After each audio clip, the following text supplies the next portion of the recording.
በስመ አብ በወልድ ወመንፈስ ቅዱስ አሐዱ አምላክ አሜን። በአቡነ ሽኖዳ ሳልሳዊ የተጻፈው ነቢዩ ዮናስ የተባለው መጽሐፍ ወደ አማርኛ ቋንቋ ተተርጉሞ በዚህ ቻናል ይተረካል።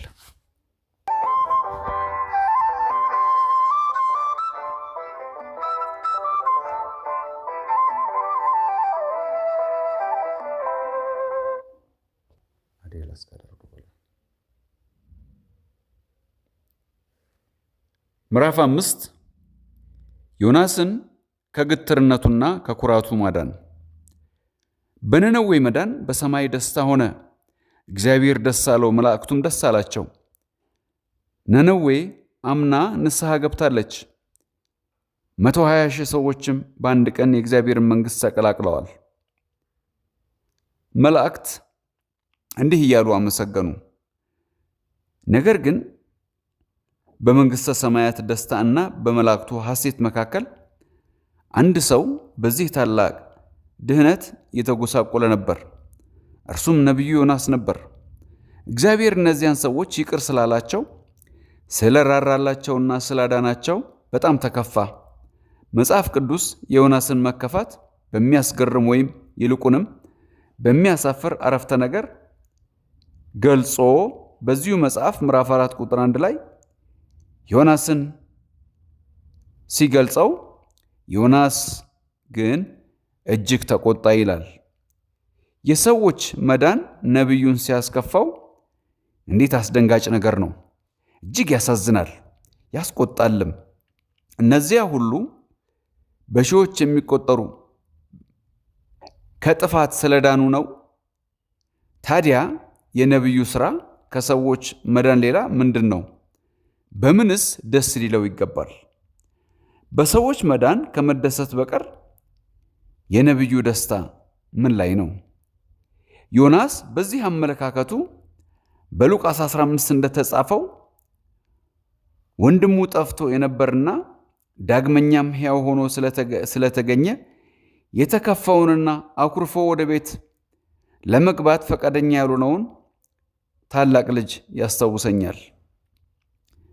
ወንድሙ ጠፍቶ ነበር፣ አሁን ተገኘና አባቱ በደስታ ተቀበለው። ታላቅ ወንድሙ ግን በጣም ተናደደ። እናም ልክ እንደ ዮናስ ተቆጣ። ልክ እንደ ዮናስ ደስታውን ለማወክ በቁጣው ሞከረ። ከነቢዩ ዮናስ ቁጣ ጀርባ የተደበቀው ምስጢር ምንድን ነበር? ዮናስ አሁንም ስለ ራሱ ብቻ በማሰብ ራስ ወዳድ ነበር። ስለ ነነዌ፣ ስለ ንስሐዋም፣ ስለተደረገው ታላቅ መዳንም የእግዚአብሔር መንግሥት ስለመታነጿ አላሰበም። እርሱ የሚያስበው አንድ ብቸኛ ነገር ማለትም ራስ ወዳድነቱን ነው። እርሱ ለራሱ ብቻ እንደሚያስብ፣ አባቱን ለብዙ ዓመታት እንዳገለገለው፣ ጠቦት እንደታረደለት እና ከጓደኞቹ ጋር ደስተኛ እንዳልነበረው በሉቃስ 15 ላይ እንደተገለጸው እንደ ታላቁ ልጅ ነበር። ባነሰ በራስ የመተማመን ደረጃ ላይ ማርታ እህቷ ማርያም በክርስቶስ እግር ስር ስለተደሰተችባቸው ውብ የማሰላሰል ጊዜያት የተበሳጨች ነበረች። የራሷን ምቾትና እንዴት ከእህቷ ምንም አይነት እርዳታ እንዳላገኘች ብቻ እያሰበች ነበር። የዮናስ አስተሳሰብ ግን የበለጠ ከባድ ነበር። ገና ያልተፈጸመውን ክብሩንና ቃሉን እያሰበ ነበር። ቀድሞ ከጌታ ፊት እንዲሸሽ ያነሳሳው የድሮ አስተሳሰብ ነው። በዚያ አስተሳሰብ የተነሳ ከሰማይ ደስታ ኅብረት ውስጥ ራሱን አወጣ። በዚህም በነነዌ መዳን በደስታ ከመላእክት ሰራዊት ጋር ከመቀላቀል ራሱን አገለለ። አስተሳሰቡ ግላዊ እንጂ መንፈሳዊ እንዳልሆነ በቁጣው መስክሯል። ይህም ቁጣ ሰዎች ለምን ዳኑ የሚል ነበር። ፈቃዱም ከእግዚአብሔር ፈቃድ ጋር የማይስማማ መሆኑን አረጋግጧል። ምክንያቱም የእግዚአብሔር ፈቃድ ሁሉ እንዲድኑ ነው። ሰማያዊ አባት ግን በአንደኛ ጢሞቴዎስ ምዕራፍ 2 ቁጥር 4 እንደተጻፈው ሰዎች ሁሉ ሊድኑ እውነቱንም ወደ ማወቅ ሊደርሱ የሚወድ ነው። ዮናስ በቁጣው ካለፈው ልምዱ ሊጠቀም እንደማይችል አረጋግጧል። ለመስጠም ስጋት ውስጥ በነበረችው መርከብ ውስጥ እና በታላቅ አሳ ሆድ ውስጥ የከፈለውን ዋጋ ረሳው። ከእግዚአብሔር የተማረው ትምህርት በእርሱ ላይ ምንም ተጽዕኖ አላመጣም። ከዚያ ልምድ በኋላ እግዚአብሔርን በውጫዊ መልኩ ቢታዘዝም ከውስጥ ግን ሳይለወጥ ከቀረ ከራስ ወዳድነት ባህሪውም ሆነ ከግል ክብሩ አልራቀም። የእግዚአብሔር አገልግሎት እንዲሁም ለሰዎች ያለው ፍቅር በውስጡ አልነበረም። እነዚህ ጉዳዮች በእርሱ አስተሳሰብ ላይ ብቻ ነበሩ። የእርሱን ጥልቀት በተመለከተ ከምንም ነገር በላይ ራስ ወዳዱነትና ክብር ወዳዱነቱን ይይዛሉ። ዮናስ በዚያ መንፈሳዊ ውድቀት ውስጥ እያለ ወደ እግዚአብሔር መጸለዩ የሚያስገርም ነው። ከአምላክ ጋር በመፍትሄውና በመጨረሻው ላይ ካልተስማማ እንዴት ሊጸልይ ይችላል? ፍቅር በሌለው ልብና በእግዚአብሔር ድርጊት ተቆጥቶ እንዴት ሊጸልይ ይችላል? ጉዳዩ ተብራርቷል። ራሱን ትክክል ለማድረግ ሲጸልይ በእግዚአብሔር አያያዝ ላይ እያጉረመረመ እና ራሱን ለሞት በመስጠትና ሞትን በመለመኑ ክብሩን ከማጣት ሞት ይሻለው ነበር። ኃጢአት ሰርቷል፣ ግን ኃጢአቱን አልተናዘዘም። በተቃራኒው አጉረመረመ። ለራሱና ለክብሩ ብቻ የሚያስብ ዮናስ ምን ማለት ፈለገ? ዮናስ ጸሎቱን ወደ እግዚአብሔር ቀጠለ። ወደ እግዚአብሔርም ጸለየና አቤቱ እለምንሃለሁ፣ በአገሬ ሳለሁ የተናገርኩት ይህ አልነበረምን?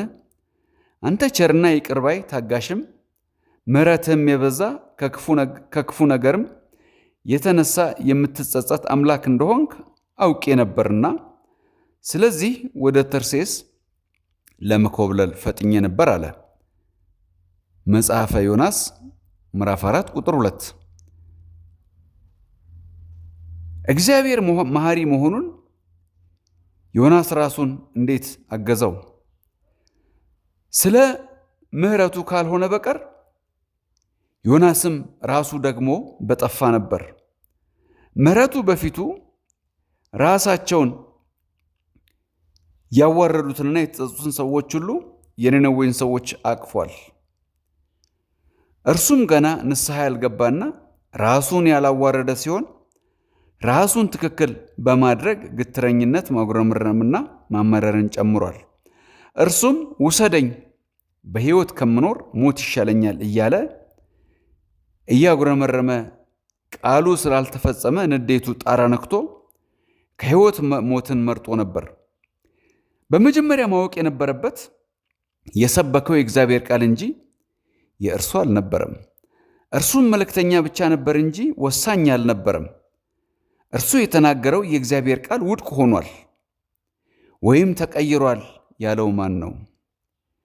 እግዚአብሔር የመገለባበጥና የመጥፋት ፍርድ የተደረገው በኃጢአተኛዋ ነነዌ ላይ እንጂ ንስሐ በገባችው ላይ አልነበረም።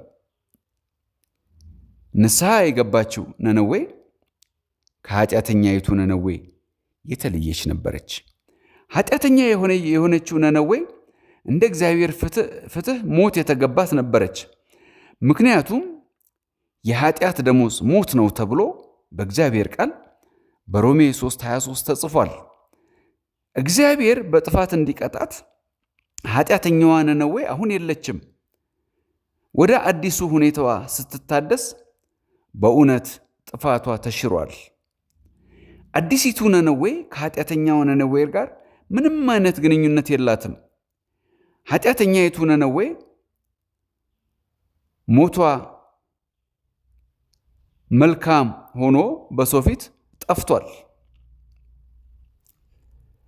አዲሲቱ ነነዌ ንጹሕና ነውር የሌለባት አዲስ ተፈጥሮና አዲስ መንፈስ ያላት አዲስ ባህሪ ያላት አዲስ ፍጥረት ናት። በዚህችም አዲስ ፍጥረት ላይ የሞት ፍርድ መስጠት ፍትሐዊ አይደለም። ስለዚህ ነነዌን ማዳን የእግዚአብሔር አንዱ የምህረት ሥራው ብቻ ሳይሆን ከጽድቅ ሥራዎቹ አንዱ ነው። ነነዌ በክፋቷና በመጥፎ መንገዷ ከቀጠለችና እግዚአብሔር በዚህ ሁኔታ እንድትኖር ከፈቀደላት ፍርዱን ሳይፈጽም የማስጠንቀቂያውን ቃል ውድቅ አድርጎ አልፈጸመም ሊባል ይችላል። ዮናስ ግን ይህን አመክንዮ ስላልተረዳው የፍርድን ትክክለኛ ትርጉም እንጂ መንፈሱን አላሰበም። በዚህ ምክንያት ተናደደ፣ ተቆጣም። ያም ተገቢ አልነበረም። ከሚያስደንቀው ነገር አንዱ ዮናስ እግዚአብሔርን የወቀሰበት መንገድ በሆነው ነገር እያጉረመረመ ከጸሎቱ በኋላ አሁንም እግዚአብሔር ተመልሶ ከተማይቱን እንዲያጠፋ ነቢዩን እንዲያከብርና የተቆጣውን ልቡን እንዲያረካ ተስፋ አድርጎ ነበር። ስለዚህም መጽሐፍ ቅዱስ ዮናስ ከከተማይቱ ወጥቶ በከተማይቱ ምስራቅ በኩል እንደተቀመጠ ይናገራል። በከተማይቱ የሚሆነውን እስኪያይ ድረስ ለዚያ በራሱ ዳት ሰርቶ በጥላው ስር ተቀመጠ ይላል ትንቢተ ዮናስ ምዕራፍ 4 ቁጥር 5። እግዚአብሔር ዮናስ የተቸገረና የተናደደ መሆኑን አይቷል። ስለዚህ የፍቅር ተግባር ሊያሳየው ፈለገ። ዮናስ ስለ ራሱ እያሰበ ሳለ እግዚአብሔር ስለ ሰዎች መዳን እያሰበ ነበር። እግዚአብሔር እንደ ዮናስ የራሱን ክብርና ዮናስ እንዴት እንዳልታዘዘውና በፍርዱ እንዳጉረመረመ አላሰበም። ዮናስ ግን እንዴት ከተማይቱ እንደምትጠፋ ሲያስብ እግዚአብሔር ደግሞ ዮናስን እንዴት እንደሚያጽናናውና ከመከራው እንደሚያድነው አሰበ። የእግዚአብሔር ፍቅር እንዴት ድንቅ ነው! በእውነት እግዚአብሔር ለዮናስ ሊያደርገው የሚገባው ታላቅ ሥራ ነበረው።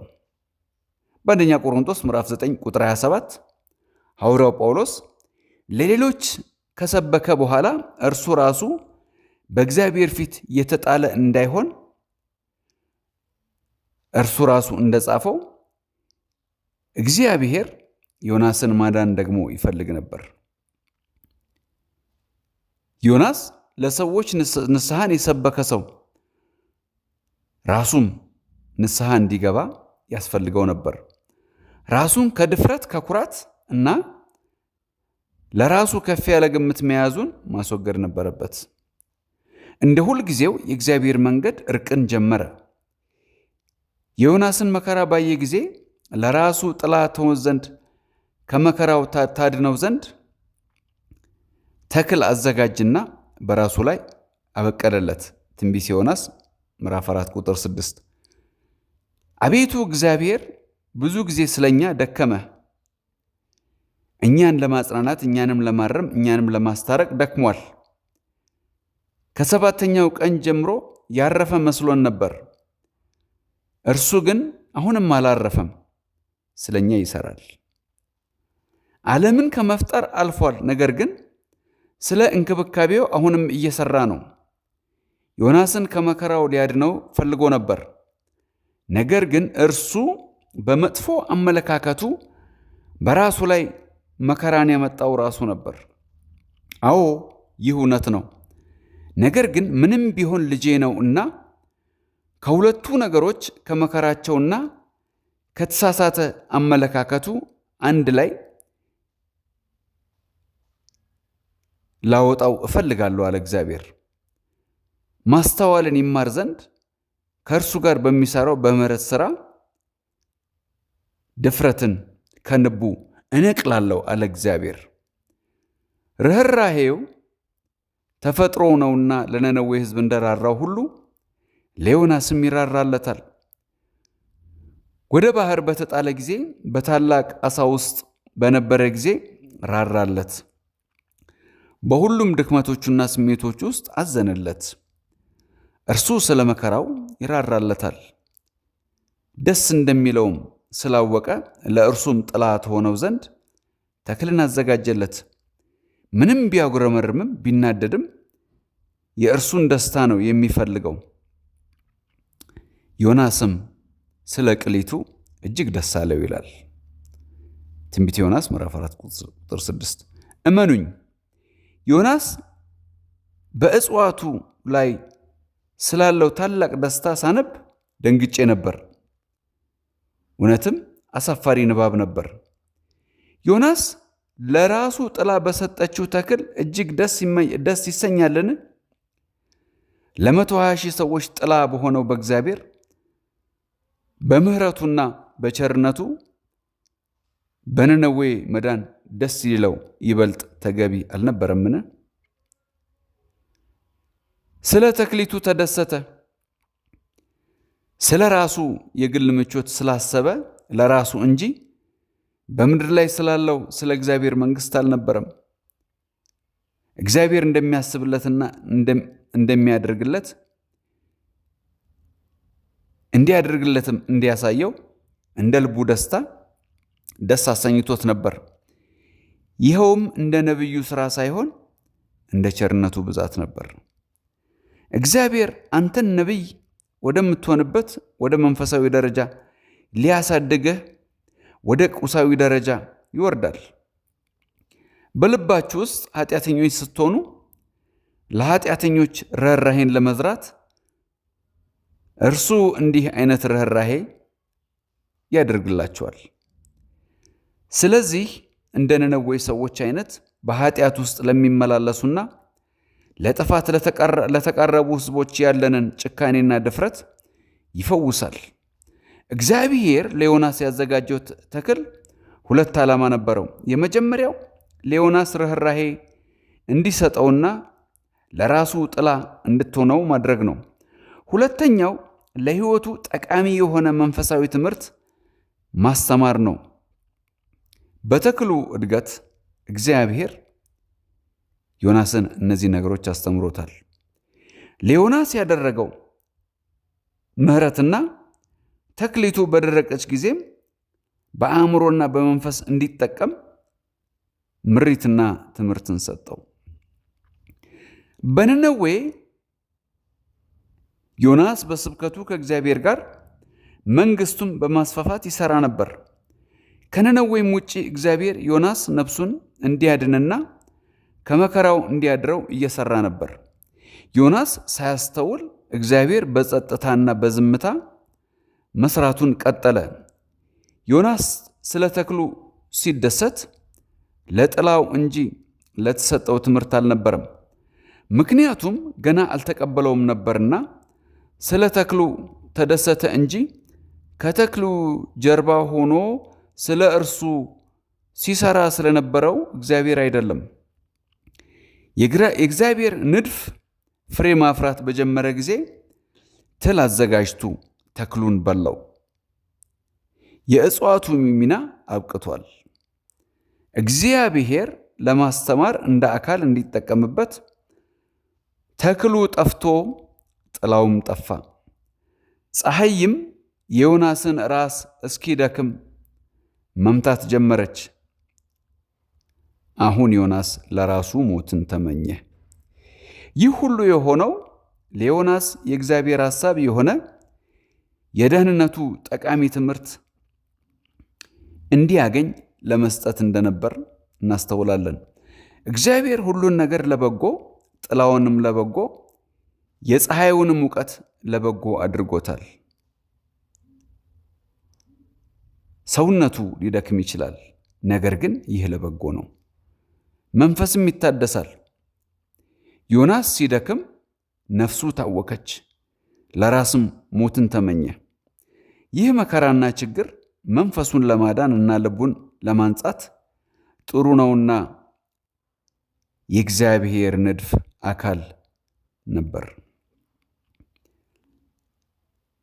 እግዚአብሔር መዳናችንን ይፈልጋል። ምንም እንኳን አንዳንድ ጊዜ በሰውነት ወይም በነፍስ ላይ ችግር የሚፈጥር ቢሆንም ማንኛውም ጠቃሚ ዘዴዎችን ለመጠቀም ዝግጁ ነው። በእነዚህ ሁሉ መንፈሳዊ ንድፎች ውስጥ ዮናስ በቁሳዊ ነገሮች ውስጥ ተጠመደ። የራሱን መዳን ሳያስብና ከእግዚአብሔር ጋር መታረቅን ሳያስብ በተክሉ ተደስቶ ባጣው ጊዜ ተቆጣ። ዮናስም በፀሐይ ግርፋት ደክሞ ለራሱ ሞትን ተመኘ። ከመኖር ይልቅ ሞት ይሻለኛል አለ። ትንቢተ ዮናስ ምዕራፍ 4 ቁጥር 6። ለሁለተኛ ጊዜ ለራሱ ሞትን ተመኘ። የመጀመሪያው ስለ ክብሩና ቃሉን ስለመናቅ በተናደደ ጊዜ፣ ሁለተኛው በፀሐይ ግርፋትና በተክሊቱ መሞት ምክንያት ነበር። የመጀመሪያው በግል አስተያየት ምክንያት ቢሆን፣ በሁለተኛው ደግሞ በአካላዊ ጉዳት ምክንያት ነበር። ነገር ግን ለመንፈስ ቅዱስ ምንም ቦታ አልነበረውም። ብዙ ሰዎች ለመንፈሳዊ ምክንያቶች ሞትን ተመኙ። ዮናስ ግን ከማጉረምረምና ከትዕግስት ማጣት የተነሳ ሞትን ተመኘ። ሐዋርያው ጳውሎስ በፊልጵስዩስ ምዕራፍ 1:23 ከሁሉ የተሻለ ነውና ሊሄድ ከክርስቶስ ጋር ልሆን እናፍቃለሁ አለ። ይህ የሆነው በእስር ቤት ሆኖ ሳለ ብዙዎች የእርሱን ከእስር ቤት መውጣት እየጠበቁ በብዙ ጸሎት በነበሩበት ጊዜ፣ እርሱ ግን በሮማውያን ተገድሎ ወደ ጌታ መሄድን ተመኝቶ ነበር። የእስራኤልን መጎብኘት ሳያይ ሞትን እንደማያይ የተረዳው ሽማግሌው ስምዖን በመንፈስ ቅዱስ ተመርቶ ሕፃኑን ኢየሱስን በቤተ መቅደስ ካየ በኋላ ዓይኖቼ ማዳንህን አይተዋልና ባሪያህን እንደ ቃልህ በሰላም ታሰናብተዋለህ አለ። የሉቃስ ወንጌል ምዕራፍ 2 29ና 30። ይህም የእግዚአብሔር ሰው ሥራውን ጨርሶ መሰናበትን ተመኘ። ዮናስ ግን አምላክን ስለዚህ አሁን አቤቱ እባክህ በሕይወት ከምኖር ሞት ይሻለኛል፣ ነፍሴን ውሰድ ብሎ መናገሩ ይገርማል። እርሱ እያጉረመረመ ለመሞት ሲጸልይ ለመሞት በሚያበቃ ዝግጅት ባልነበረበት ወቅት ነው። በዚህ ጊዜ እግዚአብሔር ጸሎቱን ተቀብሎ ነፍሱን ከእርሱ ቢወስድ ኑሮ ዮናስ በጠፋ ነበር። ሳናውቅ ለጉዳታችን ከጸለይን አንዳንዴ ጸሎቶቻችንን የማይመልስልን እግዚአብሔር የታመነ ነው፣ ምሕረቱም ብዙ ነው። ሐዋርያው በትክክል እንዲህ ይላል። ሐዋርያው ያዕቆብ እንዲህ አለ፣ ትለምናላችሁ በምቾቶቻችሁም ትከፍሉ ዘንድ ነው እንጂ ለመልካም አይደለምና አትቀበሉም አለ። ያዕቆብ ምዕራፍ 4 ቁጥር 3። ዮናስ እንዲሞት በሚጸልይበት ጊዜ ላይ እግዚአብሔር ጉዳዩን ከእርሱ ጋር ይነጋገር ጀመር። እግዚአብሔርም ዮናስን በውኑ ትቆጣ ዘንድ ይገባሃልን ብሎ ጠየቀው። ትንቢተ ዮናስ ምዕራፍ 4 ቁጥር 4። ዮናስም እስከ ሞት ድረስ እቆጣ ዘንድ ይገባኛል አለ። ቃላቴንና ክብሬን አጣው፣ አሁን ደግሞ የእጽዋትን ጥላ አሳጣኸኝ። እንደዚያ እንድናደድ አትጠብቅምን አይነት ነው ያለው። ምንም እንኳን የዮናስ ንግግር ከመንፈሳዊ እይታ አንጻር ጥሩ ባይሆንም ነቢዩ ለእግዚአብሔር ያለውን ታማኝነትና የውስጡን በመግለጡ በሕይወት እንዲኖር ያግዘዋል። እግዚአብሔርም ዮናስን ማስረዳትና ማሳመን ጀመረ። እግዚአብሔርም አንተ ትበቅል ዘንድ ላልደከምክባት ላላሳደካት በአንድ ሌሊት ለበቀለች በአንድ ሌሊትም ለደረቀችው ቅል አዝነሃል። እኔስ ቀኛቸውንና ግራቸውን የማይለዩ ከ120,000 የሚበልጡ ሰዎችና ብዙ እንስሶች ላሉባት ለታላቂቱ ከተማ ለነነዌ አላዝንምን አለው ይላል ትንቢተ ዮናስ ምዕራፍ 4 ቁጥር 10ና 11። በምድር ላይ የወደቀ መስሎት የነበረው የእግዚአብሔር ቃል እንዳልወደቀ ወይም እንዳልተለወጠ ማወቅ ነበረበት። ምክንያቱም በእግዚአብሔር ዘንድ በመዞር የተደረገ መለወጥ ወይም ጥላ የለም ይላል ያዕቆብ ምዕራፍ 1 ቁጥር 17። እግዚአብሔር የነነዌን ሕዝብ ድካማቸውን እንጂ እነርሱን ለማጥፋት አልነበረም እቅዱ። እርሱ ከኃጢአት ጋር ተዋህደው በኃጢአት በሚኖሩበት ጊዜ እንደሚያጠፋቸው ተናግሮ ነበር። እነርሱ ግን ከኃጢአታቸውና ከበደላቸው በተመለሱ ጊዜና ኃጢአትንና ኃጢአተኝነትን ጠልተው በጎኑ ከቆሙ እግዚአብሔር እነርሱን የሚያጠፋበት ምንም ምክንያት አልነበረውም።